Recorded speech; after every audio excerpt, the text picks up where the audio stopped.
Oke, Assalamualaikum warahmatullahi wabarakatuh. Selamat siang semuanya. Oke, semoga semuanya dalam keadaan sehat. Saya mohon maaf, eh, kemarin saya harus meng-cancel lagi pertemuan kuliah kita karena ada kepentingan yang mendadak. Oke, jadi hari ini saya akan merecord pertemuan kemarin. Nanti kita akan diskusikan untuk sesi tanya jawab. Ya, minggu ke-6 kita akan memasuki materi yang ketiga. Sorry, materi terkait solusi akar persamaan eh, yang ketiga. Ya, yang pertama kita sudah belajar terkait algoritma Horner dan turunannya gitu ya. Kemudian yang kedua kemarin kita sudah belajar beberapa metode pencarian solusi akar persamaan. Ada metode grafik, ada metode tabulasi, juga metode akolade atau metode bagi dua atau disebut juga metode bisection seperti itu. Nah, hari ini kita akan belajar terkait salah satu metode pencarian akar persamaan yaitu metode terbuka. Nah, namun dalam metode terbuka ini nanti kita akan bagi terhadap beberapa metode lagi. Ya, yang pertama kita nanti akan belajar terkait definisi dari konvergensi dan divergensi. Saya yakin semuanya sudah paham ya. Kami akan mengulang saja. Lalu kemudian ada metode terbuka untuk iterasi, metode iterasi. Terus ada metode Newton-Raphson dan metode sekan. Ya, Newton-Raphson, sekan. Juga nanti kita akan membahas sedikit permasalahan untuk penanganan akar ganda. Seperti apa kalau akarnya itu double? Akar ganda itu seperti apa, Bu? Misalkan X1-nya 2, X2-nya 2. Kurang lebih seperti itu. Ya. Oke, yang pertama kita akan mengingat kembali ya definisi terkait konvergensi dan divergensi. Ya, kalau secara ini ya gambaran pasti saudara sudah ingat ya di kalkulus dulu sudah pernah membahas terkait konvergen gitu ya, konvergen dan divergen. Ya, kalau konvergen dia akan mengerucut kepada suatu titik tertentu. Ya, ibaratnya kalau sinar matahari kita tangkap dengan lux itu ya biasanya ya. Dia akan mengumpul pada suatu titik. Ini disebut konvergen. Kalau divergen itu sebaliknya. Divergen itu malah dia akan memancar ya. Memancar itu artinya berarti dia tidak akan punya limit pada nilai tak hingga. Jadi nilainya itu beragam. Seperti itu. Kurang lebih gambarnya seperti itu. Nah, secara definitif gitu ya, kita bisa tuliskan secara iteratif interval yang terbentuk akan semakin menyempit. Nah, menyempit ya, ini disebut konvergen. Tapi ada juga kasusnya dalam metode terbuka itu nilai awal iterasi biasanya 1, tapi nilainya itu akan semakin menjauh, ya, menjauh dari nilai 1 tersebut dan mendekati nilai yang sebenarnya. Dia yang disebut divergen. Jadi misalkan ini kita mulai nilai awalnya 1, tapi dia akan menjauh. Dia akan menjauh. Kalau ini nilainya semakin menyempit, semakin dekat pada nilai tersebut. Nah, proses metode terbuka itu ya terkadang dilakukan lebih lama dibandingkan metode bagi dua yang kemarin kita kerjakan.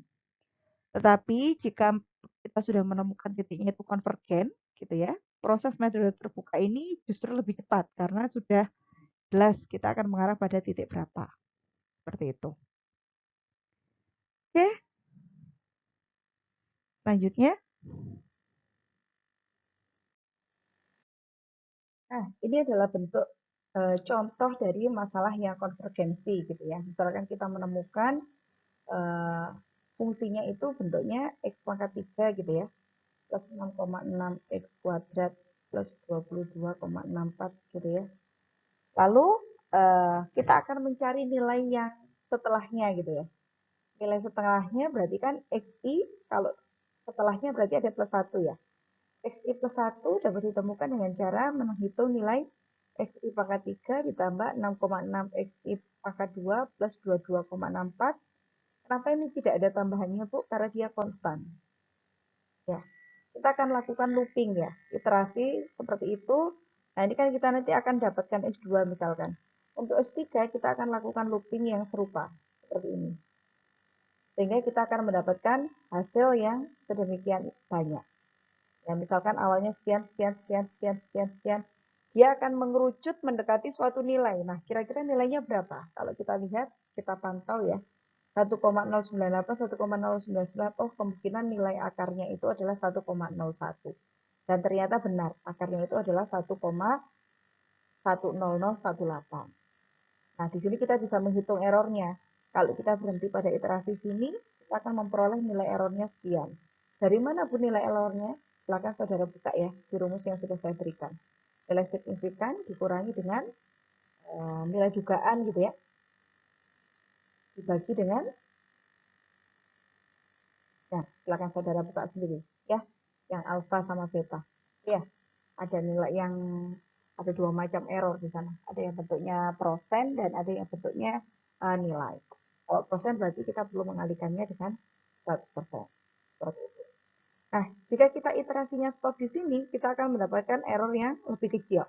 Dan seterusnya, hingga akhirnya misalkan kita lakukan iterasi yang lebih banyak, kita akan mendapatkan nilai error yang lebih kecil lagi. Sehingga dia akan mendekati kebenaran. Itulah sebabnya dampak dari iterasi yang semakin banyak. Dan mengapa kita perlu melakukan perhitungan secara komputatif, tidak secara manual. Nah, kalau ini dilakukan secara manual, semakin banyak kita akan semakin ribet ya. Semakin banyak yang harus dikerjakan. Kalau kita lakukan secara komputasi, kita tahu algoritmanya, justru ini bisa memudahkan kita untuk mendapatkan hasil solusi yang sebenarnya dengan error yang paling kecil. Nah, seperti itu. Nah, tadi kita sudah bicara tentang contoh konvergensi, sekarang contoh dari divergensi.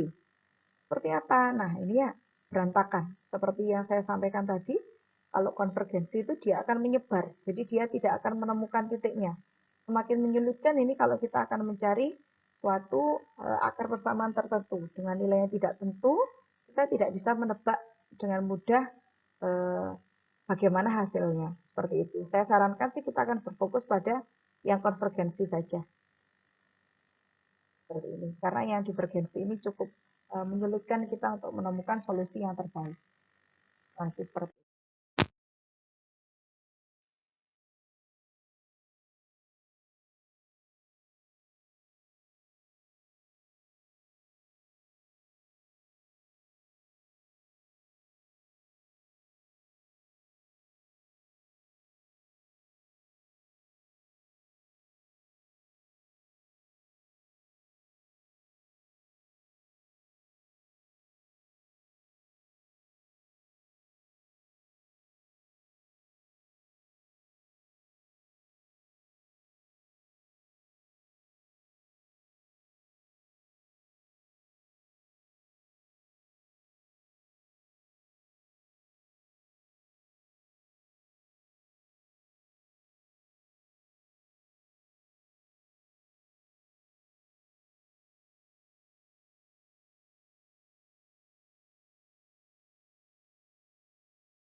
Kecuali kalau kita diminta untuk menunjukkan perhitungannya sampai berapa iterasi.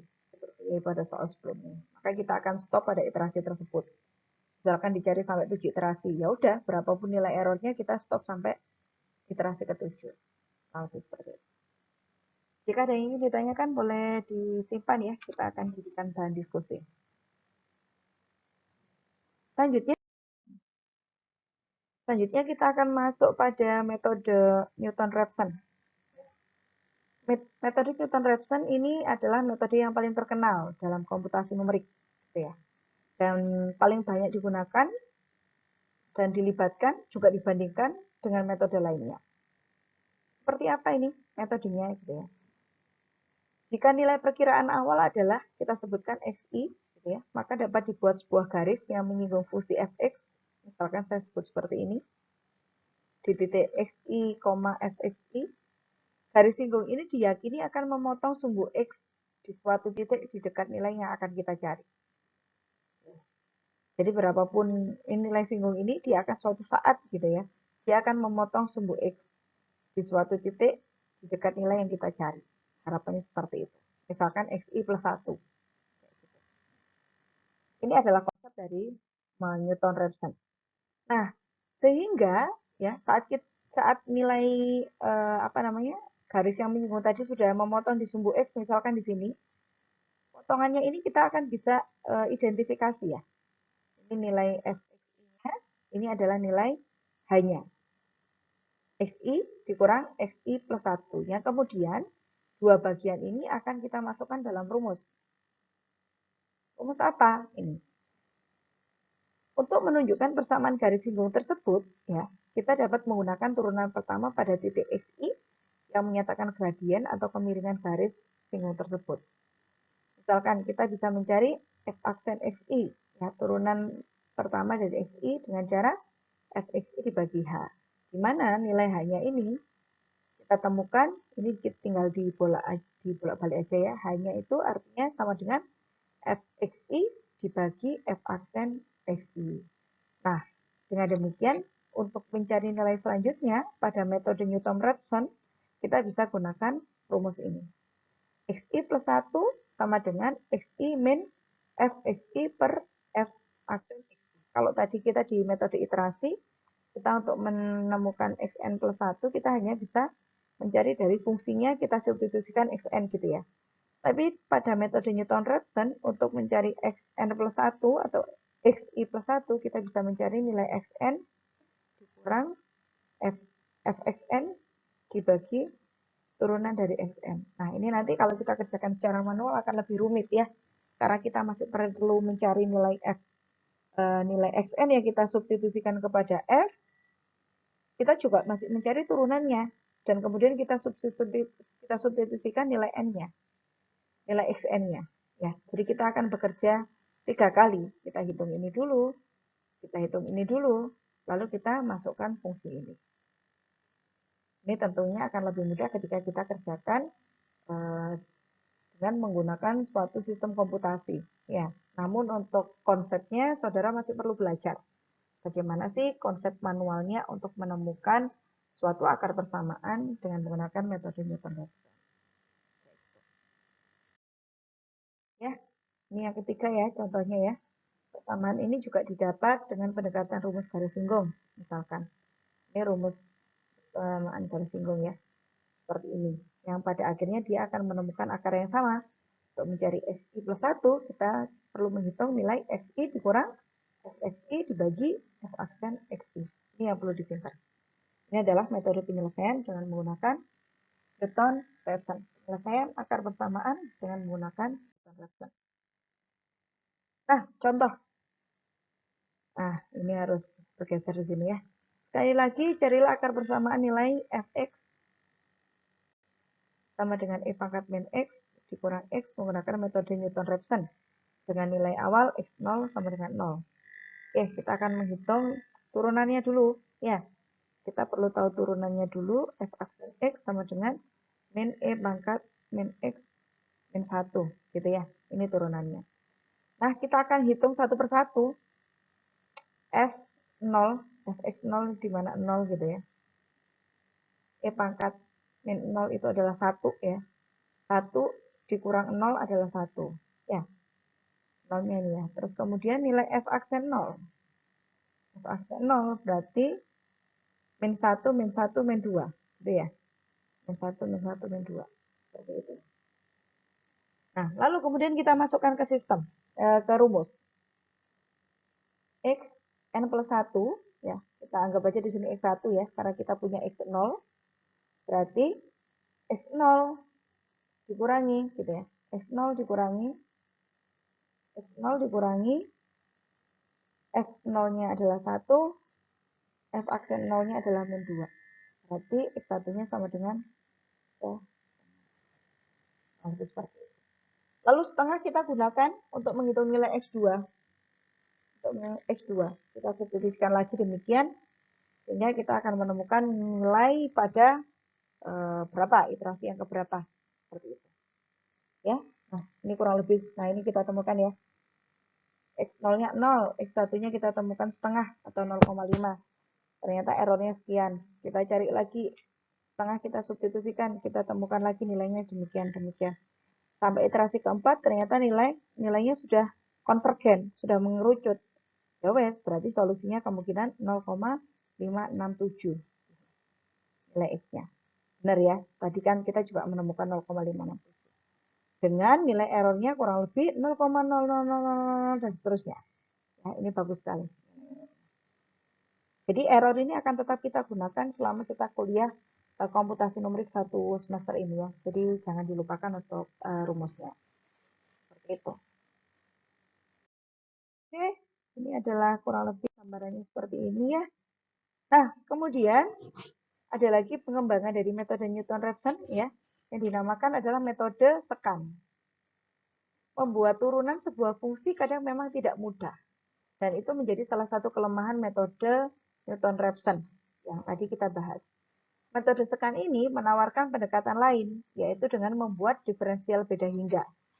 Dalam arti, taksiran suatu akar diramalkan melalui ekstrapolasi sebuah garis singgung dari fungsi X tadi terhadap sumbu X. Atau kita bisa tuliskan, ini berantakan ya, saya akan tuliskan ulang. XI plus 1. Kalau tadi kita metode Newton-Raphson pendekatannya terhadap garis singgung gini ya. Kalau metode sekan pendekatannya itu terhadap gini, dua titik yang sekiranya bisa dihubungkan ya. Jadi bukan garis singgung, tapi garis yang memotong fungsi tersebut. Rumusnya seperti ini.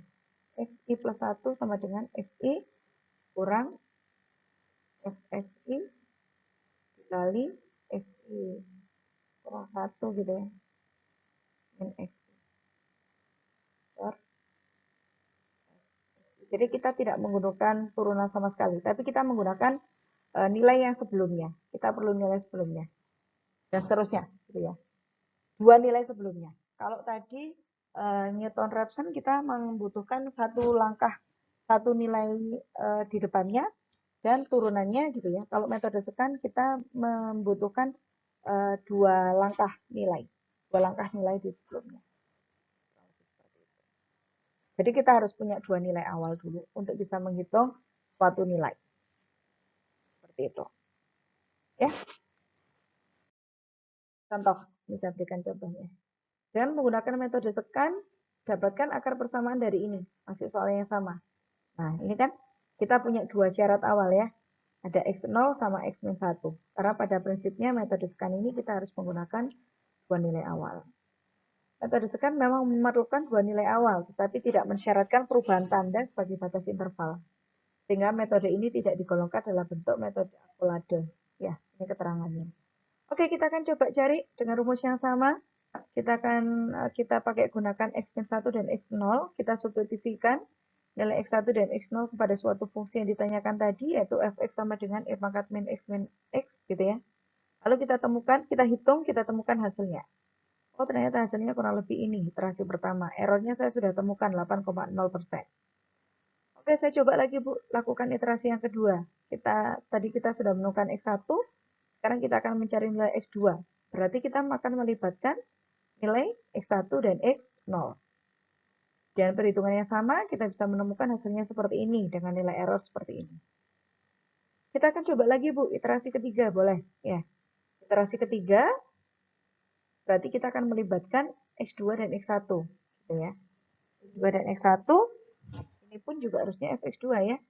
Adalah fx2, fx2 ini fx1. Kita temukan nilainya sehingga kita temukan X3 adalah 0,56717. 0,567 ini saya rasa sudah dekat dengan solusi X-nya sehingga kita bisa berhenti di sini. Ini kita temukan nilai errornya adalah 0,0048%. Ini saya rasa sudah cukup bagus ya untuk menemukan suatu solusi persamaan linier dengan nilai error yang seperti ini. Kurang dari 0,1%. Jauh di bawah 0,1%. Seperti itu. Ya.